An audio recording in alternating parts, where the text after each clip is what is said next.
Hello and welcome to yet another poetry of class 12th English Flamingo, A Thing of Beauty.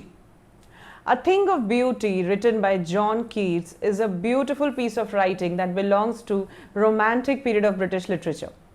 A Thing of Beauty जो है basically लिया गया है Endymion से. Endymion is a poetic collection by John Keats, which talks about anything that is beautiful in nature. Just think about the places where you want to visit. जैसे ही vacations लगते हैं, holidays होती हैं, हम यूजुअली कौन सी जगह पे जाना प्रेफर करते हैं? क्या ऐसी जगह पे जाते हैं जहाँ पे भीड़ भाड़ है, मेट्रोपॉलिटन सिटीज़ है, या फिर ऐसी जगह पे जाना पसंद करते हैं जहाँ पे नदी है, पहाड़ है, प्रकृति है, पीस है? हम यूजुअली वो जगह पे जाना पसंद करते हैं जहाँ पे लोग कम हैं. यूजुअली स्पेसिफिकली अगर मैं मेरी बात करूँ, I love to go to places which are rustic, which are remote, which are away from the crowd of the city. So the poet tells you कि कैसे थिंग ऑफ ब्यूटी आपके हर pen को relieve कर सकती है. आपने naturopathy के बारे में सुना होगा. Today we live in an era where in there is so much of stress, turmoil, chaos. Correlate this with the third level. You have a chapter third level जो बताता है द थीम ऑफ एस्केपिज्म. तो यहाँ पे भी आप इसको escapism को थिंग ऑफ ब्यूटी से कैसे रिलेट कर सकते हैं कि if we take frequent breaks, if we go in the lap of nature, if we are with nature, we will experience a different level of healing. इसीलिए आजकल बहुत सारे रेजुविनेशन सेंटर्स हैं. आपने देखा होगा अपने फेवरेट सेलिब्रिटीज़ को कई सारे रेजुविनेशन सेंटर्स पे जाते हैं. दे स्टे देयर फॉर से 10, 15, 20 days away from mobile, away from their routine life, and they come back rejuvenated, recharged. So without wasting any time, let us begin A Thing of Beauty. A thing of beauty is a joy forever. Its loveliness increases. It will never pass into nothingness. जो भी प्रकृति की खूबसूरत चीज़ें हैं उनका सौंदर्य केवल बढ़ता रहता है, वो कभी भी ख़त्म नहीं होता. But will keep a bower quiet for us and a sleep full of sweet dreams. Bower is a shady place beneath a tree. पेड़ों की छाया के नीचे जो सुकून होता है वो सुकून थिंग ऑफ ब्यूटी है. And a slip full of sweet dreams. जब एक खूबसूरत सी हमें नींद आती है जिसमें बहुत अच्छे अच्छे सपने आते हैं, तो जब हम सुबह उठते हैं तो कितना फ्रेश फील करते हैं. उतना ही फ्रेशनेस, उतना ही सुकून आपको थिंग ऑफ ब्यूटी देती है. And health and quiet breathing.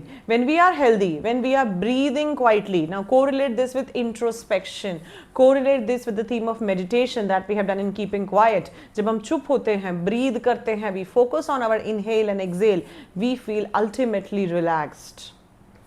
Therefore, on every morrow are we wreathing a flowery band to bind us to the earth. हर सुबह हम प्रकृति के साथ एक नया संबंध बना रहे हैं. रीदिंग मतलब गूंथना. जैसे फूलों की माला गूंथी जाती है, ऐसे ही इंसान हर सुबह प्रकृति के साथ एक नया संबंध बनाता है. See children, we understand it very well that man's survival is impossible without the survival of the planet. प्रकृति है इसलिए हम हैं.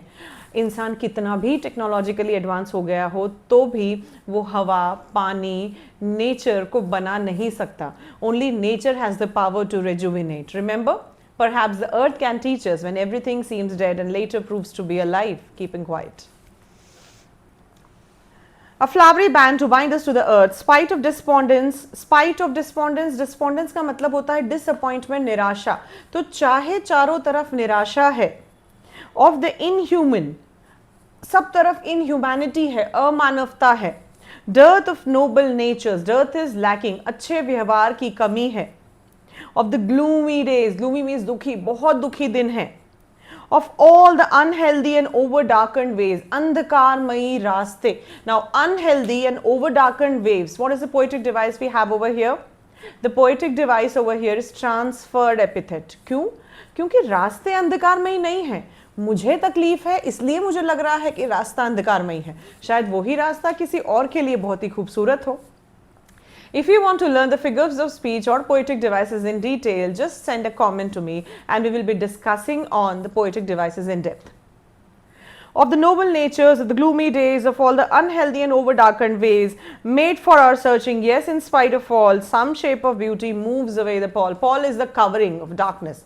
हमें पता है कि हमारी जो आत्माएं हैं, they are all capsulated by negative emotions, by hatred, jealousy. हमारी जो आत्माएं हैं उन पे एक कोटिंग हो गई है नेगेटिव इमोशंस की. तो ये जो थिंग ऑफ ब्यूटी है ये क्या करेगी, उस नेगेटिव इमोशंस की कोटिंग को दूर कर देगी. From our dark spirit, such the sun, the moon, trees up. these are the examples of things of beauty. So if a question comes to you, what are the examples of things of beauty? Things of beauty क्या क्या हैं? सूरज और चंद्रमा. See, sun and moon, they are also symbolic of masculine and feminine energies. We understand very well that the universe is maintained by the balance of masculine and feminine energies. Take the example of our own families. We have fathers and mothers, and they both mutually balance the whole energy.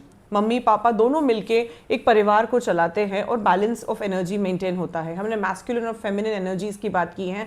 हमने शिव के अर्धनारेश्वर रूप की बात की है, जहाँ जो एक प्रतीक है इस चीज़ का कि masculine and feminine energies have to go hand in hand for the development and for the nurturing of the universe. तो यहाँ पे सन जो है मैस्कुलिन एनर्जी को सिम्बलाइज करता है, मून फेमिनिन एनर्जीज को सिम्बलाइज करता है. ट्रीज ओल्ड एंड यंग, जो पेड़ हैं, जो बूढ़े हैं, जवान हैं, स्प्राउटिंग अ शेडी बून. तो ये जो पेड़ हैं ये क्या कर रहे हैं? They are generating shade for us. और हमें पता है कि जब हम राहगीर हैं और हम धूप से परेशान हो गए हैं और हमें छाया की ज़रूरत होती है, और जब पेड़ों की छाया के नीचे बैठते हैं कितना सुकून मिलता है.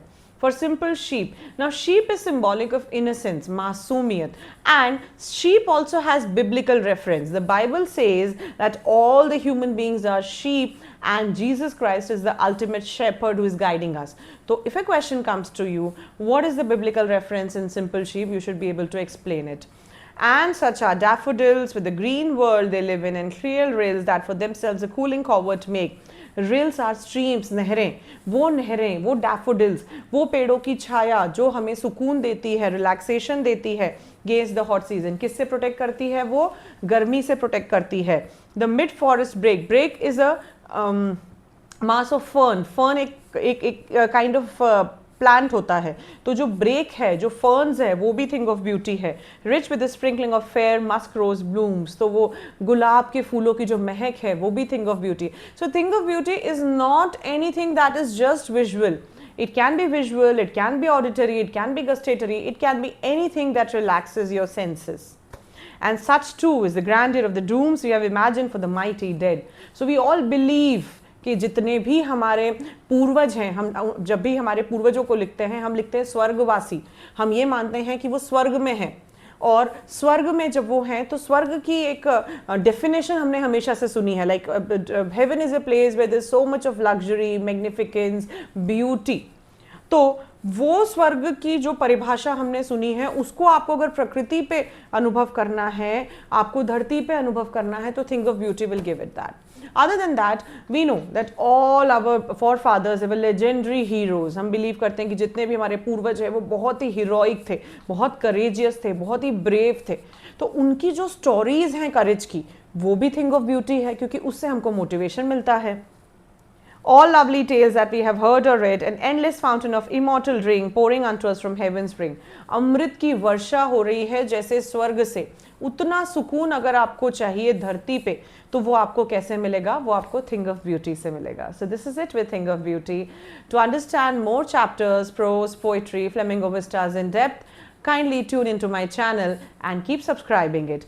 Other than that, we will also be having a marathon classes before your half yearly examination, so that we can discuss all the possible questions from each chapter. Stay tuned. We'll be meeting to discuss yet another chapter.